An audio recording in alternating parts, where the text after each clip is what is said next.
आप सभी को हनुमान जयंती की कोटिशः शुभकामनाएं।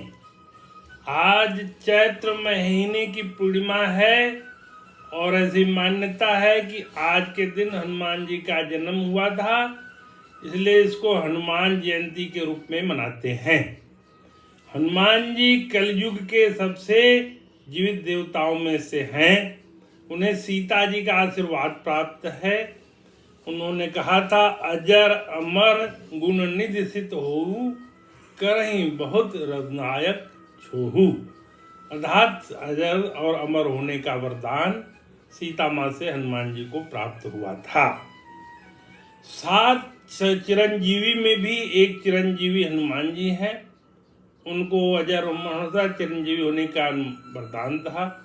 रामायण काल के 2 पात्र हनुमान जी और विभीषण जी चिरंजीवी का आशीर्वाद प्राप्त किए हुए हैं और 5 पात्र अन्य भी हैं। आज हम हनुमान जी की चर्चा पे ही अपना ध्यान केंद्रित करेंगे। कहते हैं कि हनुमानगढ़ी में हनुमान जी का दुर्ग है। वो आज भी हनुमानगढ़ी में वो रहते हैं और हनुमानगढ़ी का जो कोट है, दुर्ग है, ऊंचाई पे है। जब राम राज्य हुआ और उसके बाद भगवान ने चारों भाइयों राम, लक्ष्मण, भरत, शत्रुघ्न के 2 पुत्र थे, सभी पुत्रों को पूरा आर्यावर्त का साम्राज्य बांटा, तो अयोध्या का राज्य जो है हनुमान जी को ही दिया गया। उनको पुत्र समान मानते थे और कहते हैं हनुमान जी आज भी हनुमानगढ़ी में विराजमान है। हनुमान जी का जन्म त्रेता युग में हुआ था, किष्किंधा राज्य में। आज का किष्किंधा राज्य कर्नाटक राज्य के रूप में आज मान्यता प्राप्त है। तब का किष्किंधा राज्य जरूर बड़ा था। तब उसमें तमिलनाडु, केरल प्रांत के भी हिस्से सब शामिल थे और वनाच्छादित था। हम्पी उसकी राजधानी थी। आज भी हम्पी नगर स्थित है। कहते हैं उसी स्थान पे हनुमान जी का जन्म हुआ था। हनुमान जी को कलयुग के अंत तक रहना है और भगवान जब पूरी अयोध्या नगरी के साथ जब साकेत गमन करने लगे, तब भी उन्होंने हनुमान जी को कहा कि हनुमान, अब आपको यहीं रहना है और इस धरती का सारा बोझ आपको संभालना है, मेरे भक्तों की मदद करनी है। कहते आज भी जहाँ भगवान राम के नाम का पाठ होता है, हरि कीर्तन होता है, वहाँ पे हनुमान जी जरूर विराजमान रहते हैं। हनुमान जी द्वापर युग में भी थे। महाभारत के युद्ध के समय अर्जुन के रथ पे थे और ऐसी मान्यता है कि गीता का जो ज्ञान भगवान कृष्ण ने अर्जुन को सुनाया, उसके सर्वप्रथम श्रोता हनुमान जी ही थे। तो हनुमान जी द्वापर युग में भी थे और द्वापर युग में वो भीम को भी मिले थे, जिसकी बड़ी चर्चा रही। भीम उनकी पूंछ तक नहीं उठा पाए थे, जो कि अपने को महाबली मानते थे। वो हनुमान जी की वृद्ध बन के बैठे थे रास्ते में, उनकी पूंछ को भीम नहीं उठा पाए थे।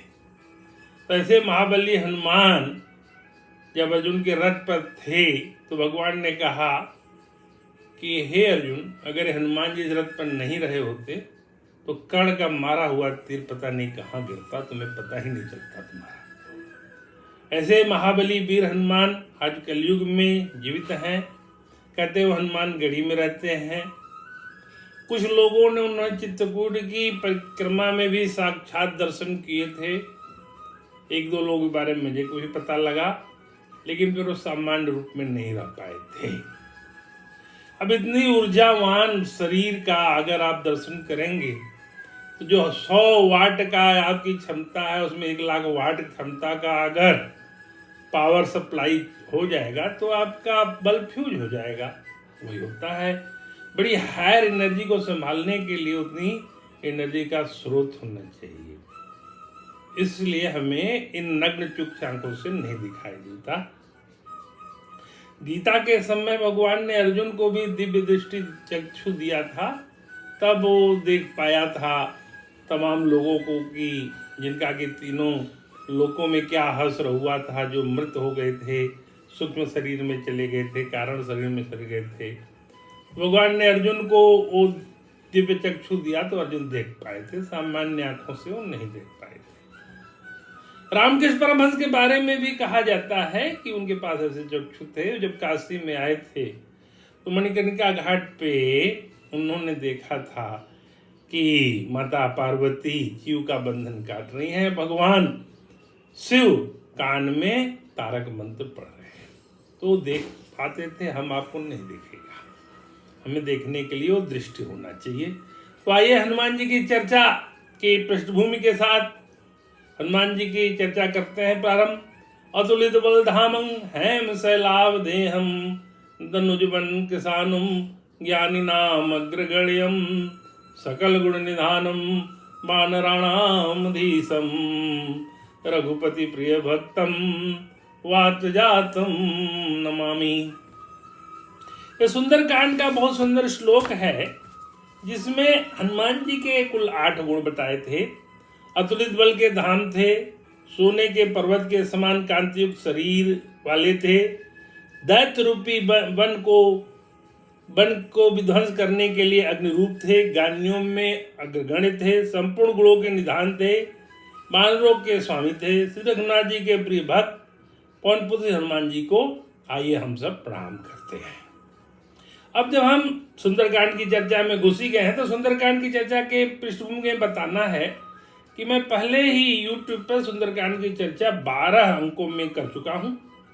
उस सब का सार आज के इस चर्चा में समाहित करने का प्रयास कर रहा हूं। जब हनुमान जी को जामन जी ने याद दिलाया का चुप साधी रहा बलवाना, किष्किंधा कांड के आखिरी दोहे की चौपाइयों में है, तब उन्हें अपने बल का आभास हुआ। कहते हैं उनको एक श्राप था कि जब तक उनके बल का कोई उनको भान न कराए तब तक उनको नहीं पता था। तो जामवंत ने कहा, पवन तनय बल पवन समाना, बुद्ध विवेक विज्ञान निधाना, कौन सो काज कठिन जग माही, जो नहीं होई ता तुम पाही।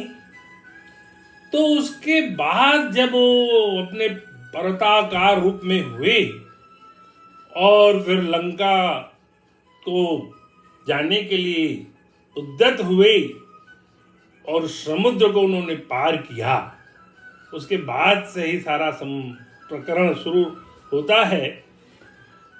और चौपाई आई है, सिंधु तीर एक भूधर सुंदर, कौतुक कूद चढ़े ताब ऊपर, बार बार रघुवीर समारी, तरके पवन तनय बलहारी। अब यहां से जब शुरू करते हैं, जल निधि रघुपति दूत बिचारी, तय मैनाक होई समहारी। कहते हैं मैनाक पर्वत उनके पिताजी के मित्र थे, तो वो मैनाक पर्वत समुद्र से थोड़ा ऊपर उठ गए और उन्होंने एक प्रस्ताव किया कि थोड़ा इस पे विश्राम कर लीजिए। पिता के मित्र ने अपने मित्र के पुत्र को थोड़ा सा विश्राम करने का एक न्योता दिया, जिसे हनुमान जी ने बड़ी विनम्रता से स्वीकार करके भी अस्वीकार किया। हनुमान तही परसा कर पुन किन्नी प्रणाम, राम काज की नेह बिनु मोहि कहाँ विश्राम। उनको प्रणाम किया, उनका स्पर्श किया और कहा कि भगवान राम के काम किए बिना मुझे विश्राम नहीं है। तो ये सुंदरकांड का पहला मंत्र है, पहली शिक्षा है कि अपने पिता के मित्र को सम्मान देना। आज के परिप्रेक्ष्य में जब मैं सुंदरकांड को वर्तमान परिप्रेक्ष्य में बोलता हूं तो मैं ही कहता हूं, भाई विनम्र बनो, विनयशील बनो, बुजुर्गों का सम्मान करो, अपने पिता के समतुल्य उनके मित्रों के उनके वय के लोगों का सम्मान प्रणाम करना चाहिए, जिसका आजकल बड़ा अभाव है। इसलिए हमारे जीवन में अगर सुंदरकांड प्रवेश कर जाए तो हम अपने बच्चों को एक संस्कार दे सकते हैं कि बेटा किसी से विनम्रता के साथ प्रणाम करने में लाभ ही लाभ है, कोई बुराई नहीं है, जिसका आजकल बड़ा अभाव है। आज की युवा पीढ़ी काफी धृष्ट जैसी हो गई है, जिसको मैं अगर अंग्रेजी में कहूं तो बड़ा उपयुक्त वर्ड है एरोगेंट। एरोगेंसी काफी ज्यादा है। उसके कारण ढूंढना पड़ेगा, मैं भी ढूंढ रहा हूं, आप सब भी ढूंढिए, क्योंकि उनका बड़ा पतन होता जा रहा है। ये मैं बड़े दुख के साथ, बड़े देख करके, ऑब्जर्वेशन करके, मैं चुपचाप बैठता हूँ कई जगहों पे, पार्कों में, क्लबों में, तो ऑब्जर्वेशन देखता हूँ कि युवा पीढ़ी के लोगों में एरोगेंस बहुत ज़्यादा है, और उसके जो भी कारण। आइए आज हनुमान जी की चर्चा में जब हम आगे बढ़ते हैं तो उनकी 3 परीक्षा होती है। पहली परीक्षा सुरसा लेती है, दूसरी परीक्षा एक राक्षसी लेती है, तीसरी परीक्षा लंकिनी लेती है। हमें भी अपने जीवन में जब कोई बड़ा काम करना है तो हमारी परीक्षाएं होती हैं। ये तीनों परीक्षा सात्विकी, तामसी और राजसी परीक्षा थी। सुरसा को देवताओं ने ही भेजा था, तो भगवान ने उसको प्रणाम किया और सुरसा ने उनको आशीर्वाद दिया, तो राजसी परीक्षा थी। और एक सिंहिका नाम राक्षसी एका, इसके बारे में कहा जाता है कि राहु की मां थी, तो हनुमान जी ने तो उसका वध ही कर दिया, सिंहिका का वध कर दिया। सिंहिका गर्भ संगं राहु प्रणमाम्य हम, तो वो तामसी परीक्षा थी। और जब घुसे तो लंकिनी मिली, लंकिनी को मुष्टिका प्रहार से उन्होंने चित कर दिया, तो रक्त बमन करने लगी, तो ये राजसी परीक्षा थी उनकी। लेकिन लंकिनी ने भी उनको आशीर्वाद देके कहा कि जब ब्रह्मा ने मुझे वर दिया तो कहा कि जब आकर के कोई बंदर मुष्टिका प्रहार करेगा और तुम धराशायी होकर के रक्त का बमन करने लगोगी, तब जान लेना कि लंका का अंत आने वाला है। ये सारी बातें होने के बाद मुटिका एक महाकवि हनी धीरबमत धरनी धर्मनी, तब जब रावण ने ब्रह्म वर्दिना चलत ब्रंज कहा मोहि कीना, विकल हो जिताए कपि के मारे, तब जानो निश्चर समारे, तात मोर अति पुण्य बहुता, देखूं नयन राम कर दूता। इसके बाद भगवान हनुमान जी भगवान ही थे, तो वो लंका में जब प्रवेश कर रहे हैं तो बड़ा ही सुंदर दोहा आता है। तात स्वर्ग अपवर्ग सुख, धैर्य तुला एक अंग, तूल न ताही सकल मिली, जो सुख लव सत्संग। तो यहाँ पे कोई लोग कहते हैं 7 स्वर्ग है, तो मैं इसको तात ही मानता हूँ। स्वर्ग अपवर्ग सुख, धैर्य तुला एक अंग, तूल न ताही सकल मिली। तो कहते हैं स्वर्ग के सुख को और अपवर्ग मतलब मोक्ष के सुख को तुला के एक अंक पे रख लीजिए तो भी जो सत्संग का सुख है वो उस पर भारी पड़ता है। इस अकेले दोहे पे ही पूरा एक चर्चा हो सकती है, इसलिए इस चर्चा को यहाँ विराम देके मैं आगे बढ़ता हूँ।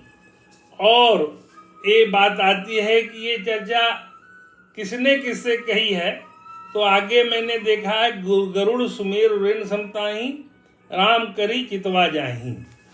तो गरुड़ का जो संवाद हुआ है वो काकभुसुंडी जी से हुआ, तो इसमें जरूर काकभुसुंडी गरुड़ संवाद के इसमें आया होगा। इसमें विद्वानों की जो भी राय है उनकी विनम्रता से मैं आगे प्रणाम करते हुए आगे बढ़ना चाहता हूँ। फिर आगे बढ़ते हैं तो उनको विभीषण का घर मिलता है और वहां वर्णन है रामायुध अंकृत गृह, शोभा बरिन जाई, नव तुलसी का वृंदता देख हरक कर। विभीषण घर के बाहर रामायुध अंकित था और तुलसी जी के छोटे छोटे वृक्ष पौधे, तुलसी जी के छोटे छोटे पौधे थे। वो देख करके हनुमान जी को बड़ा हर्ष हुआ। लंका निश्चर निकर निवासा, यहाँ कहाँ सज्जन करवासा। और सोचने लगे कि लंका में राक्षस रहते हैं, यहाँ एक सज्जन व्यक्ति का घर दिख रहा है। राम राम तहि सुमिरन किन्हा, हृदय हरस कवि सज्जन किन्हा। विभीषण ने उठते ही राम राम का उच्चारण किया, जिसे सुन करके हनुमान जी को बड़ा हर्ष हुआ और समझ गए कि ये व्यक्ति बड़ा ही सज्जन है। अब आधुनिक परिदेश में हम लोग अगर राम राम करके एक दूसरे का अभिवादन करें तो कितनी अच्छी बात है। इसी बहाने भगवान राम के नाम का कुछ उच्चारण हो जाएगा। आइए हनुमान जयंती के दिन ये प्रण लें कि हम लोग हेलो हेलो जो कहते हैं उसको छोड़कर राम राम का उच्चारण फोन पे भी करना प्रारंभ करें। तो देखिएगा एक बड़ी सुंदर आपके अंदर वैचारिक क्रांति आ जाएगी और आपकी विचारों में सुचिता संपन्नता का प्रवेश हो जाएगा। सारी तरफ से अच्छे वाइब्रेशन आपके मन में आने लगेंगे। तो आए अंग्रेजों द्वारा दिए हुए हेलो को त्याग करके राम राम का अभिवादन शुरू करें। यह सुंदर कांड की एक दूसरी शिक्षा है कि अगर कोई राम राम का संबोधन करे तो समझ लीजिए वो व्यक्ति सज्जन है। तो हम सज्जनता की तरफ आगे बढ़ें, दुर्जनता को त्यागें और हल्ले की जगह हम आगे बढ़ते हुए अब राम राम का उच्चारण करें। यहाँ से शुरुआत हो जाती है। विभीषण जो मिलते हैं, आगे की कथा बड़ी विस्तार लिए है और आज का प्रकरण हमारा है कि हनुमान जी ने सुंदरकांड में जो शिक्षाएं दी हैं वो क्या थी। तो पहली शिक्षा को दोनों को ले करके हम आगे बढ़ते हैं और शिक्षाएं। तो इसमें तीसरी शिक्षा है जोखिम उठाना, रिस्क फैक्टर। बिना रिस्क लिए आज के जमाने में कोई उन्नति नहीं होती। तो हनुमान जी ने लंका जाने का रिस्क उठाया और उसके बाद का पूरा उनका जीवन और जितने घटनाक्रम है सब रिस्क से ही जुड़े हुए थे। और इसी से जुड़ा हुआ था आपदा में अवसर। ये आज का एक सबसे बड़ा टर्म है। आज की युवा पीढ़ी को विशेष कर मैं कहता हूं कि जब कोई विपरीत परिस्थिति आ जाती है तो हमारे हाथ पांव फूल जाते हैं। और हनुमान जी तो विपरीत से विपरीत परिस्थिति में गए थे, जहां पर कि उनको जलाकर मार डालने का पूरी षड्यंत्र की रचना हुई थी। उनके पूंछ में आग लगाई गई। उन्होंने अपने पूंछ की जो है ऊंचाई लंबाई चौड़ाई इतनी बढ़ा दी कि सारे लंका का घी तेल कपड़ा सब उसमें लग गया। फिर उसी में आग लगाई गई, उससे वह कूद के पूरे लंका को जला डाले। तो आपदा में अवसर उन्होंने बनाया शत्रु के घर में जाके शत्रु के ही कपड़े से, शत्रु के तेल से, शत्रु के श्रम से, शत्रु के व्यक्तियों द्वारा जो भी रचना की गई वो उसको उसके विपरीत उन्होंने उसको बना दिया। तो सारा इंफ्रास्ट्रक्चर रावण का था, सारा लॉजिस्टिक सपोर्ट रावण का था और उसको उन्होंने बदल करके रावण के विपरीत में कर दिया। परिणाम बिल्कुल विपरीत आया था। वहां जब वो बैठे थे अशोक वाटिका में ब्रिज के ऊपर और नीचे त्रिजटा नामक राक्षसी जो विभीषण जी की पुत्री बताई जाती है अपना सपना का वर्णन सुना रही थी। सपने बानर लंका जारी। तो ये सुन करके उन्होंने ये सोचा कि जामवंत जी ने तो मुझे लंका जलाने का टास्क दिया नहीं है, ये कर रही है कि लंका बानर जलाएगा, तो ये कैसे संभव। यानी पहले से कोई लंका जलाने की योजना नहीं थी, लेकिन परिस्थिति जन्य जब वो चीजें उनके सामने आई और उनको लंका जलाना पड़ा तो उन्होंने उसको ऐसा यूज किया अपने दिमाग से कि उसी के अस्त्र से उसी को धराशायी करके पूरे लंका को जला दिया। उलट पलट लंका कपिचारी, कूद परा पुन सिंधु मझारी। पूरा लंका जला करके आग बुझाने के लिए समुद्र में कूद गए। तो इस तरह से, लेकिन पूरी लंका जली थी लेकिन विभीषण का घर नहीं जला था। इस पे आजकल के वैज्ञानिक लोग शोध करें, विचार करें कि ऐसी कौन सी टेक्नोलॉजी थी जिसमें कि पूरे लंका को जलाया, लेकिन विभीषण की घर की कैसे रक्षा कर? क्या कोई केमिकल का लेप किया था या कोई मंत्र से उसकी रक्षा की? रामायण कालीन हर घटना, चाहे पुष्पक विमान हो, सब विज्ञान से सिद्ध है। वहां तक अगर विज्ञान नहीं पहुंच पाया है तो इस घटना को कपोल कल्पित कह देना महामूर्खता होगी। जैसे कुछ लोग राम सेतु के बारे में भी कहते थे और नासा ने सिद्ध किया कि समुद्र के अंदर मानव निर्मित पुल विराजमान है। जब नासा कहता है तब तो हम मान लेते हैं, लेकिन अपने लोगों को बेवकूफ समझा जाता है। वेद पे रिसर्च आज जर्मनी में और नासा में हर जगह हो रहा है, लेकिन हम लोग वेद का पठन नहीं कर रहे हैं। हम वेद को भूल चुके हैं, जिसके वजह से हमारी ये दुर्दशा हो गई। महाभारत को पांचवा वेद कहा जाता है, तो महाभारत को भी अगर पढ़ लें तो कहते हैं महाभारत पढ़ने से घर घर में युद्ध होने लगेगा। तो घर घर में युद्ध तो ऐसे ही मचा हुआ है, घर घर में महाभारत मचा हुआ है। महाभारत पढ़ लो तो और जो होना होता हो ही जाएगा। मेरा ये मानना है, नम्र निवेदन है कि वेद पढ़िए, महाभारत पढ़िए। आगे देखते हैं कि इसकी चर्चा में आगे हम क्या शिक्षा लेते हैं। प्लानिंग, कितनी प्लानिंग की गई थी।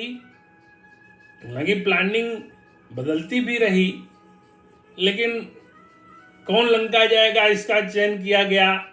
अंगद सक्षम थे, लेकिन अंगद ने मना किया था, उनको कुछ भय था। अंगद सक्षम थे, फिर हनुमान जी पे टास्क लिया, तो बड़ी प्लानिंग के साथ इस काम को अंजाम दिया जाए। तीसरा, क्रियान्वयन, जो भी टास्क दिया जाता था उसका सही ढंग से क्रियान्वयन करते थे हनुमान जी। आज के परिप्रेक्ष्य में अगर किसी दूध को जाए भेजिए और वहां जा करके सब उलट पलट के जला के आए तो लोग सोचेंगे कि सब गुड़ गोबर कर दिया, लेकिन हनुमान जी की ये क्षमता थी कि अपने स्वामी को भी खुश किए सारे। और जो कहा गया था, मुद्रिका लेके गए थे, प्रभु मुद्रिका मेल मुख माही, जल्दी लाएंगे कुछ नहीं। माता सीता को उन्होंने मुद्रिका दिया और उनसे चूड़ामणि लाके भगवान को दिया। देखिए इसमें भी क्या कितना बड़ा राज छुपा है कि जो पहचान चिन्ह था वो दोनों के पास अद्भुत था। मुद्रिका पे राम लिखा हुआ था और चूड़ामणि वो जो था वो भगवान उसको पहचानते थे, इसलिए उन्होंने उनको वापसी में दिया था कि इससे पहचाना जाएगा। तो इस तरह से सारी बातों का सुंदरकांड में तुलसीदास जी ने ऐसा समावेश किया। कहा जाता है कि सुंदरकांड या पूरा रामचरितमानस हनुमान जी ने ही तुलसीदास जी द्वारा लिखवाया था। रामदूत मैं मात जानकी, सत्य शपथ करुणा निधान की। जब हनुमान जी सीता मैया के सामने प्रस्तुत हुए तो उतना परिचय उन्होंने दिया कि मैं राम का दूत हूं माता जानकी, और मैं करुणा निधान के नाम की शपथ लेके बात कर रहा हूं। अब करुणा निधान शब्द यहाँ कैसे आया? कहते हैं माता सीता जी भगवान को करुणा निधान नाम से बुलाती थी। करुणा निधान एक कोड वर्ड था और वहीं पे यूज किया उन्होंने। वो समझ गई कि करुणा निधान तो मैं ही करती हूँ। कितना बड़ा बात है, सत्य शपथ करुणा निधान की। वह लंका में तमाम तरह के मायावी जीव पे व्याप्त थे, उनको कैसे विश्वास होगा कि ये सही आदमी है। रामदूत में मत जानकी, सत्य शपथ करुणा, वहां उन्होंने करुणा निधान की शपथ ली थी। तो ये अंजाम देना, क्रियान्वयन करना, ये हनुमान जी को ही आता है। जीत का संयोजन, विनिंग कॉम्बिनेशन ऐसा बनाया जाता था। सारी संरचना, स्ट्रेटजी, जामवंत वहां पे सारी रचना करते थे।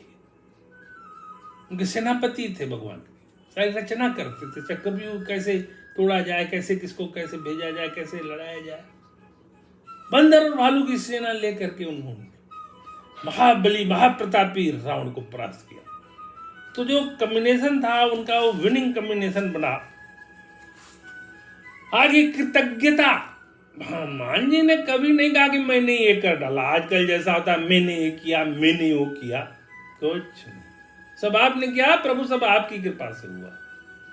जब लंका जला के लौटते हैं और हनुमान जी भगवान से मिलते हैं तो वहां उन्होंने कहा सो सब तो प्रताप रघुराई, ये सब आपके प्रताप से हुआ है। मेरा इसमें कोई योगदान नहीं है, मेरा कोई रोल नहीं है। हनुमान जी ने जो कृतज्ञता का ज्ञापन किया वो अनुकरणीय है और देखने लायक है, स्वीकार करने लायक है, अपने जीवन में समाहित करने लायक। सो सब तब प्रताप रघुराई। तो इस तरह से वो वहां बोलते थे।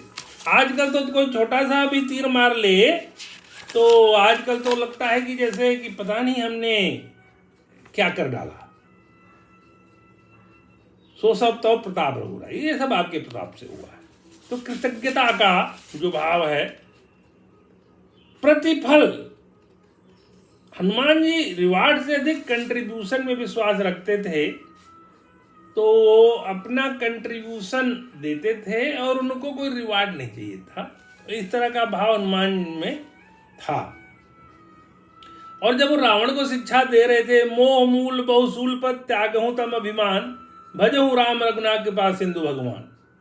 तो उन्होंने रावण को भी कहा कि ये मोह जिसका मूल है, ऐसे ज्ञान बहुत पीड़ा देने वाले तम रूपी अभिमान का त्याग कर दो, रघुकुल के स्वामी कृपा के सिंधु भगवान श्री राम जी को भजन करो।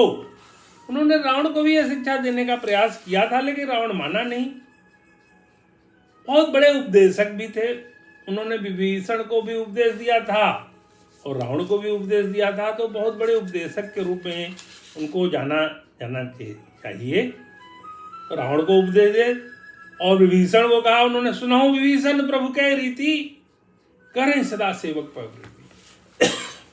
हे विभीषण सुनो, भगवान सेवक पे बहुत प्रीति रखते हैं। त्वरित निर्णय करते थे। लंका के विध्वंस का निर्णय विपरीत परिस्थितियों में भी आपदा में अवसर बना करके तुरंत उस कार्य का संपादन करना त्वरित निर्णय था। अहंकार का त्याग, हनुमान जी के जीवन में अहंकार नहीं था।